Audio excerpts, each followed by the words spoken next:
Needs to be having to live in fear because the fathers didn't speak up. What do you think of white men who don't speak up? It is a real problem, and we've seen, white men. I know there's a good number of strong white males out there, even in the UK as well.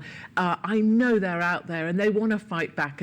In this video, Katie Hopkins joins Jesse Lee Peterson on his show, The Jesse Lee Peterson Show. Katie Hopkins and Jesse Lee Peterson discussed the demonization of white people and anyone that goes against the mainstream narrative. With that, let's watch Katie Hopkins torch the woke left and their prejudice. What happened, as it happened here with white Americans, they were afraid to speak out against liberal blacks and those who were calling them racist. And so years and years have gone by, and the white children, even today, are now suffering because the parents didn't speak up. And these white kids in the universities, if they spoke up, they're called racist, they're kicked out of school. Had the parents spoken up years ago, the kids would not be suffering it today.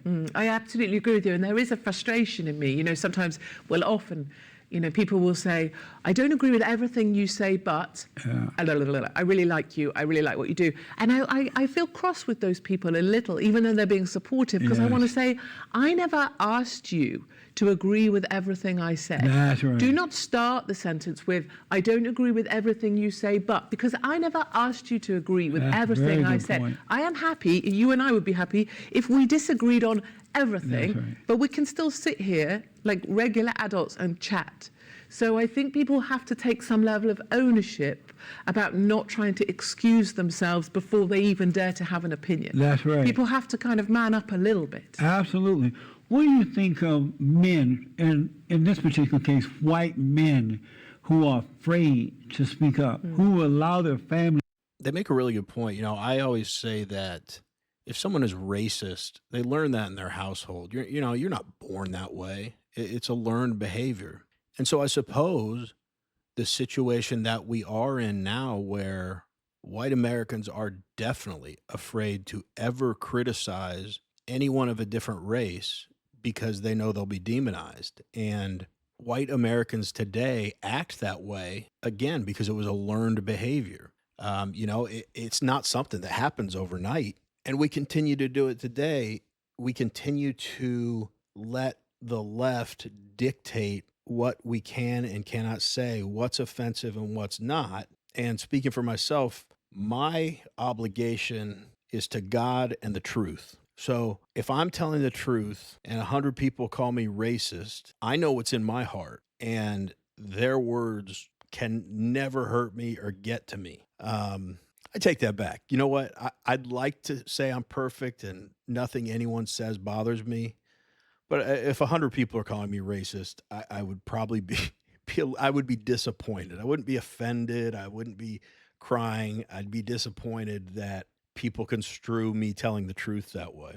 And what Katie talked about there, I just did another video prior to this, and I was talking about how on the left, I've said it 1,000 times that, you have to agree with every far left piece of ridiculous propaganda or else you're ostracized from the party. Whereas I feel like on the right, while battles within the party can get heated and stuff, I think the right is much better about saying, hey, we've got the same goals. Let's find some common ground. When I was younger, obviously I was looking at it through a different lens, but I feel like people were much more able to say, hey, we disagree, but let's talk. Let's try to find some common ground. And if you didn't, you could even scream and yell at each other, but you could shake hands at the end and say, hey, agree to disagree. Now it's you're on one side or the other. There's no budging by the other side, and people don't even want to sit down and have those conversations. Needs to be having to live in fear because the fathers didn't speak up. What do you think of white men who don't speak up?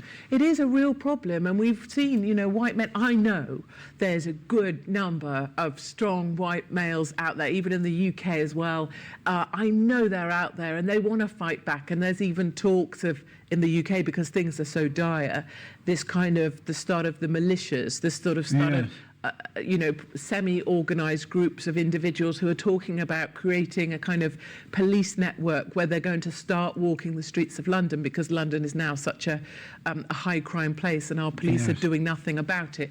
So I know we have strong men out there, but I think we have lost this ability to accept being called a name and saying, that's okay, I know I'm not that That's person. right. To be called, I'm called Islamophobe. If we looked at, I don't know, some people look at Wikipedia, which is a terrible idea, but like I'm an Islamophobe, I'm a racist, I'm a misogynist, I'm a supremacist, all of those things.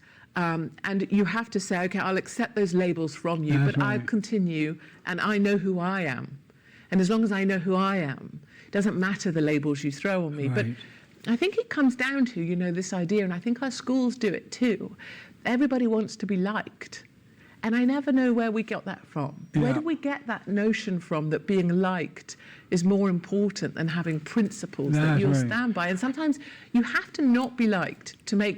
She is so right on that. I think there's a large percentage of the population that just wants to be liked. And that's why their political opinions change as the wind blows. Whatever cause the majority of people in their bubble is all about at that moment, then they're all about it.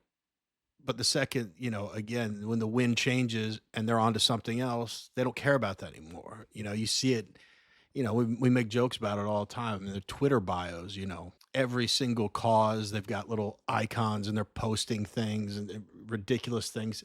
That really is, it's and it's like fake outrage a lot of times, like, well, I better get offended at this thing because it'll prove to everyone else how good I am and everyone will like me. So there's really something to that. Unpopular decisions, but that are the right decisions. I think that starts in the home when the parents treat one child better than the other instead of treating them equally.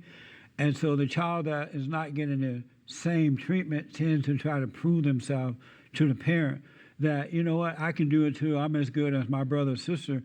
They're trying to be liked by their parents. And if it doesn't work, as they become adults, they go out into the world trying to appease people so that they can be liked. I think so. And I also think it used to be that I want to be liked or I want to receive validation, Yeah. And so it used to be, and I still feel this way, you do that by doing hard things.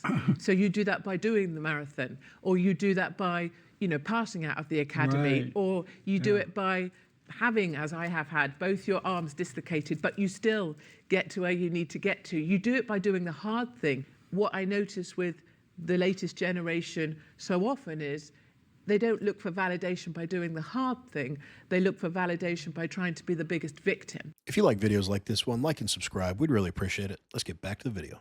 Yes. And whether that's because I've now decided today I'm a man and so I am now one of the trans movement, or I am going to be a victim because of my sexuality or my colour or my eating preferences, I'm a vegan, I'm a lactose intolerant. All of these bizarre ways of deciding that you could get validation because anything that makes me special because I've got bigger needs, greater needs than you. And that's the opposite of what we need to teach our That's kids. right. Do Amazing. stuff by being tougher than, That's better right. than. I have been called the N-word, Uncle Tom sellout. I even had the Cool Award given to me. But because I don't have that fear, I love what's right with all my heart, soul, and might. I know that it's not about color. It's not about male or female. It's good versus evil, right versus wrong. I don't have that fear. So I love my country. I stand up for my country. And I bet people love you. I bet you get support I on do, the street when all you over walk the world, around. really. Absolutely. Because it's critical. Well, it's something I've noticed after the midterms is I keep reading or seeing the first female blah, blah, blah, the first black blah, blah, I blah, know. the first Muslim blah, blah, blah. And I just Yeah, which is the easier way in today's society to get validation? By claiming victimhood and saying, I have special needs, so everyone should treat me special, coddle me? Or is it easier to face your fears, do the hard thing, and get validation without anyone else, knowing by learning that you're strong enough to achieve whatever goals you set for yourself or face your fear? Obviously, rhetorical question. It's easy to just act like a victim and give validation that way, and validation from other people instead of yourself. But we want to hear from you. What do y'all think about this conversation between Katie Hopkins and Jesse Lee Peterson? Let us know. Anyway, that's it for this video. As always, we really appreciate you watching, and we will see you on the next one.